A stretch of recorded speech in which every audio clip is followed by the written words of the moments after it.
آج کی پوڈکاسٹ میں ہم بات کریں کہ جماعت احمدیہ کے عقائد کیا ہیں، پوری تفصیل سے سارے عقائد بیان کریں گے۔ اور ایک مولوی نے تو خود ہی سارے جماعت احمدیہ کے عقائد بیان کر دیے۔ اب تو بہت سارے مولوی اور علماء اپنی ویڈیو میں جماعت احمدیہ کی ہر سچائی کا بار بار اظہار اپنی کئی ویڈیو میں کرتے ہیں، صرف ماننے سے ڈرتے ہیں۔ اللہ انہیں سیدھے راستے پر چلنے کی توفیق دے اور صحیح اسلام پہچاننے کی بھی توفیق دے، آمین ثم آمین۔ چلے اب ہم ویڈیو شروع کرتے ہیں اور اس ویڈیو میں مولوی کی باتیں بھی سنائیں گے۔ تو رکھتے ہیں مسلمانوں کا دین، ہم تو رکھتے ہیں مسلمانوں کا دین، دل سے ہے خدا میں ختم المرسلین۔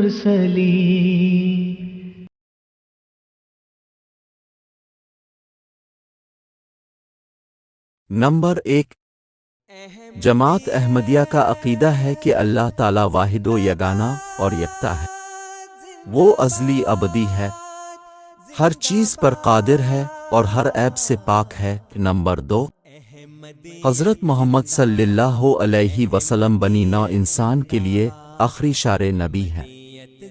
نبی اکرم صلی اللہ علیہ وسلم جیسا نبی نہ پہلے کبھی پیدا ہوا نہ بعد میں پیدا ہوگا۔ آپ صلی اللہ علیہ وسلم امام الانبیاء اور خاتم النبیین ہیں۔ نمبر 3، قرآن مجید ایک سچی اور پاک کتاب ہے اور آخری شرعی کتاب ہے۔ اس کے بعد اب کوئی کتاب نہیں جو بنی نوع انسان کی ہدایت کے لیے آسمان سے بھیجی جائے۔ قرآن شریف میں کوئی آیت نہ ناسخ ہے نہ منسوخ ہے، اس کا حرف حرف محفوظ اور مصفح اور بری ان الخطاک ہے۔ نمبر 4، حضرت عیسیٰ علیہ السلام قرآن مجید، احادیث صحیحہ اور اقوال بزرگان نے دین متین کی روح سے فوت ہو چکے ہیں۔ وہ ایک بشر رسول تھے اور بنی اسرائیل کی طرف بھیجے گئے تھے۔ ان کی وفات کشمیر سری نگر میں ہوئی اور ان کا مقبرہ بھی سری نگر محلہ خانیار میں ہے۔ نمبر 5، جس امام مہدی اور مسیح کی پیشگوئیاں احادیث میں وارد ہے وہ دراصل ایک ہی وجود کے دو نام ہیں، اور وہ وجود امت محمدیہ میں سے ہی پیدا ہونا تھا، نہ کہ پرانے والے عیسیٰ ابن مریم، کیونکہ وہ پہلے ہی فوت ہو چکے ہیں اور زندہ آسمان پر نہیں ہیں، بلکہ ان کا آسمان کی طرف رفع محض روحانی ہوا نہ کہ جسمانی۔ نمبر 6، نبوت ایک انعام ہے۔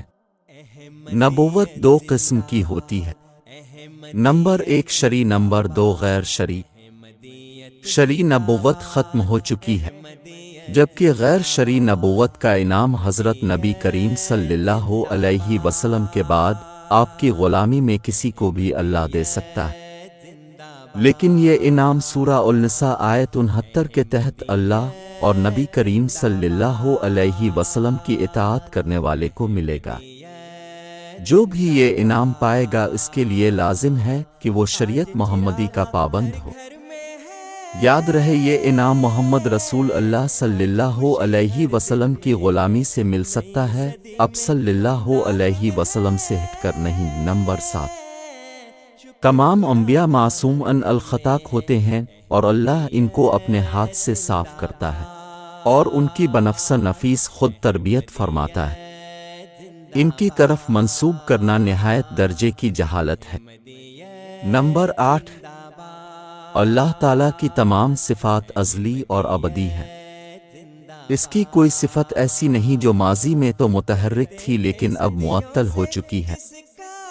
جس طرح سننا اس کی صفت ہے اسی طرح کلام کرنا بھی اس کی صفت ہے۔ اللہ تعالیٰ اب بھی اپنے پیاروں سے کلام کرتا ہے، اور اس کا یہ کلام مختلف صورتوں میں ہوتا ہے، جیسے وحی و الہام یا پھر کشف یا سچی خواب وغیرہ۔ نمبر 9، جہاد فی سبیل اللہ دین اسلام کا ایک اہم رکن ہے۔ جہاد کی بہت سی اقسام ہیں، ان میں سے ایک جہاد بالسیف ہے۔ قرآن مجید نے تلوار کے ساتھ جہاد کو اس وقت جائز قرار دیا جب مسلمانوں کو کفار عرب نے دین پر عمل کرنے سے روکا۔ اگر اب بھی کوئی کافر یا غیر مسلم مسلمانوں کو دین اسلام پر عمل کرنے سے روکے گا تو اس صورت میں جہاد فرض ہو جائے گا۔ سیاسی اور دنیاوی لڑائیوں کو جہاد کا رنگ نہیں دیا جا سکتا۔ جہاد ایک مقدس اور بابرکت لڑائی ہے، یہ اس وقت واجب ہوتی ہے جب اس کی ضرورت ہوتی ہے، اور جب یہ واجب ہوتی ہے تب اللہ کے وعدے کے موافق جہادیوں کی فتح بھی ہوتی ہے۔ نمبر 10، تمام صحابہ بشمول خلفائے راشدین اللہ کے پیارے تھے، اور اس کا ذکر خود قرآن نے فرما دیا۔ اگر ہم ان کی طرف کوئی عیب منسوب کریں تو دراصل یہ ہمارے پیارے نبی پر الزام پڑتا ہے، اور اب صلی اللہ علیہ وسلم کی قوت قدسیہ پر انگلی اٹھتی۔ یزید ایک پلید تھا کہ اس نے ہمارے نبی کے نواسے کو ناحق شہید کر دیا۔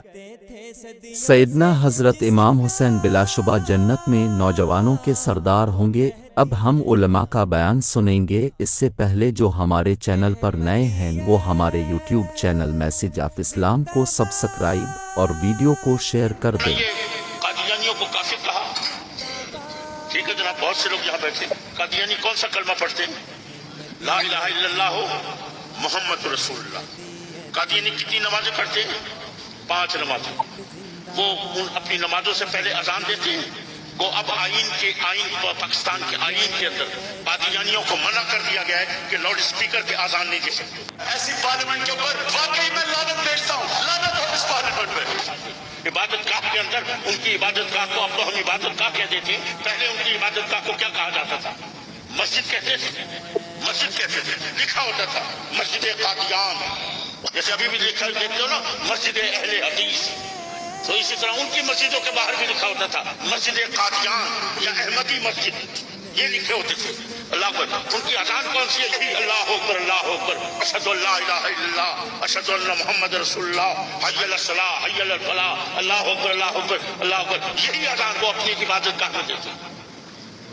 نماز یہی ہے، اذان یہی ہے، قرآن یہی ہے، کلمہ یہی ہے، اللہ اکبر۔ ان کی جتنی بھی یہ حج زکات روزہ سب کچھ یہی ہے۔ ان سے پوچھو تمہاری شریعت کا نام کیا ہے؟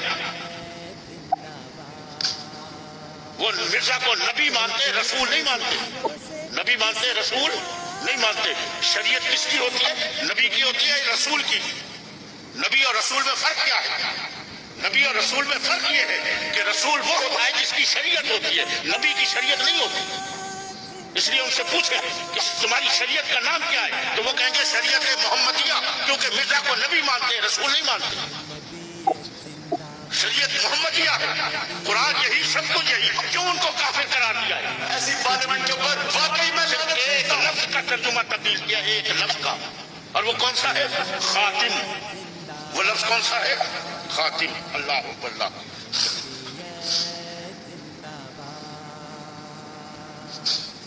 حضور کو خاتم النبیین مانتے ہو؟ کسی سے اس سے پوچھنا قادیانی سے تم مانتے ہو، وہ کہے گا مانتے ہیں۔ کسی قادیانی سے پوچھ لو، وہ کہیں گے مانتے ہیں، ہم خاتم النبیین مانتے ہیں۔ اللہ اکبر اللہ۔ قرآن پڑھتے ہیں، اس میں خاتم النبیین پڑھتے ہیں، حضور کو مانتے ہیں، لیکن انہوں نے اس کا کیا کیا؟ صرف خاتم کے لفظ کا ترجمہ تبدیل کر دیا۔ کیونکہ ہم ترجمہ کیا کرتے ہیں خاتم کا؟ ہم وہ ترجمہ کرتے ہیں جو میرے نبی نے بتایا ہے۔ ہم اپنی طرف سے من گھڑت ترجمہ نہیں کرتے۔ اور میرے نبی نے خاتم کا ترجمہ کیا فرمایا؟ فرمایا انا خاتم النبیین ولا نبی بعدی۔ اللہ اکبر۔ خاتم کا ترجمہ یہ کیا کہ وہ نبی کے جس کے بعد کوئی نبی نہیں آتا، حضور نے ترجمہ کر دیا۔ لیکن یہ کیا کرتے ہیں؟ یہ قادیانی کا ترجمہ کرتے ہیں۔ ذرا اٹھاؤ کبھی عربی کی لغت، اس میں دیکھنا خاتم کا کیا ترجمہ لکھا ہے۔ اس میں خاتم کا ترجمہ ختم بھی لکھا ہے، جس پر کوئی چیز ختم ہو جائے۔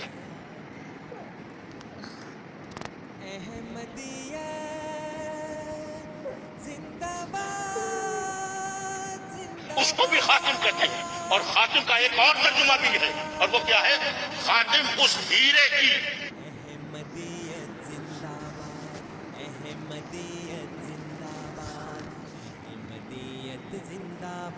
انگوٹھی کو کہتے ہیں جو زیورات میں چاہے کتنے ہی زیورات پڑے ہوں، لیکن تمام زیورات میں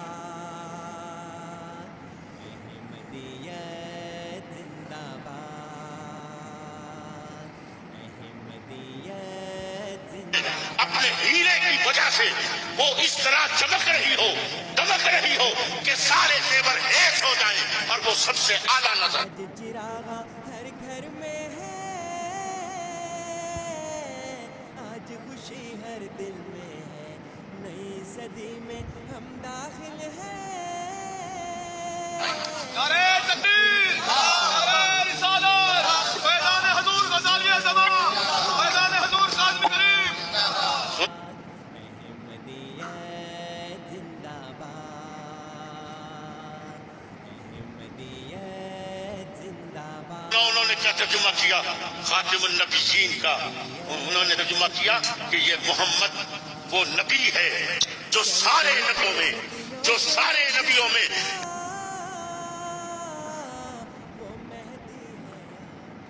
اس طرح چمک رہا ہے، دمک رہا ہے کہ سارے نبی ایک ہیں، یہ سب نبیوں سے افضل نبی.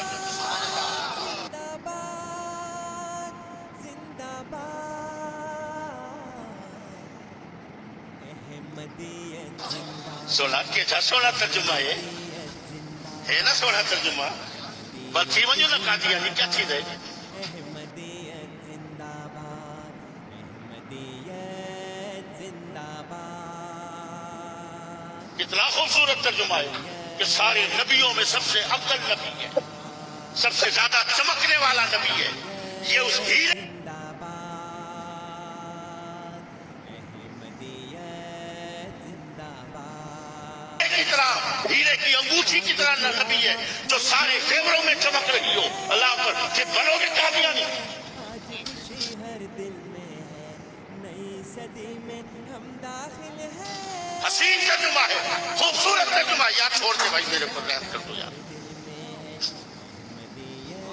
سارے پاسے زندہ باد، احمدیت زندہ باد. یا چمن چامڑ دے ہی دے لگے کھڑے کوئی گال کر سکے کوئی سن سکے.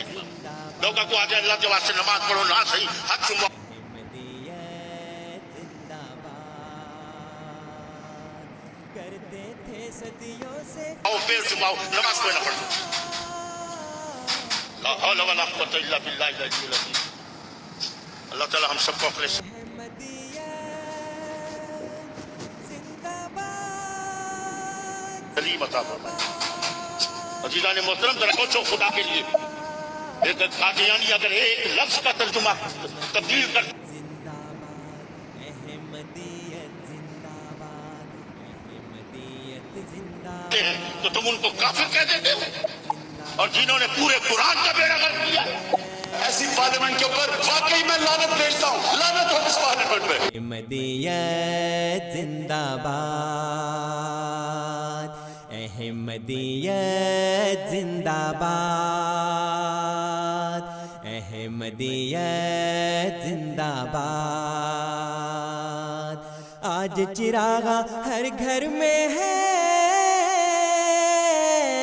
آج خوشی ہر دل میں ہے، نئی صدی میں ہم داخل ہیں.